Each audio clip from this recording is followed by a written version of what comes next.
New Merapi eruptions may eventually lead to the dome collapse in this stratovolcano. Merapi has erupted now for almost a week, and now what we can see is that every time there is an eruption, a lot of material, a lot of mass is removed from the flanks of the volcano.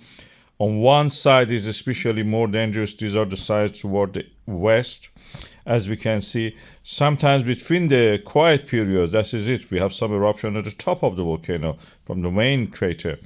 But mostly it is on the flanks, where I showed you on the side, there are removal of the mass from the volcano. As you can see, this removal of the mass, gradually removing the pressure, reminds me of what we saw in the St. Helens. Very similar. It looked like a Merapi in a miniature version or a bigger version. Then we had a collapse of the side, which removed the mass from the top of the volcano. So the magma underneath immediately could rise.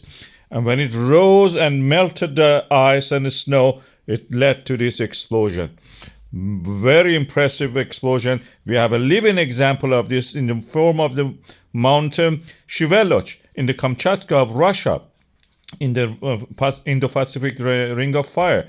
This volcano very similar to Merapi, very similar to St. Helens at this stage now. To the right, you can see the dome collapse has happened.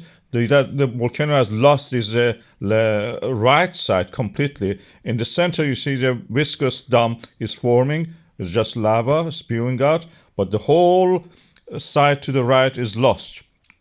That is the situation which may happen. It may reach a critical stage, critical mass, that the removal of any more material will cause the magma to rise and have a big eruption in the Merapi. This can be more dangerous than what it has been up to now. It has been generously kind up to now.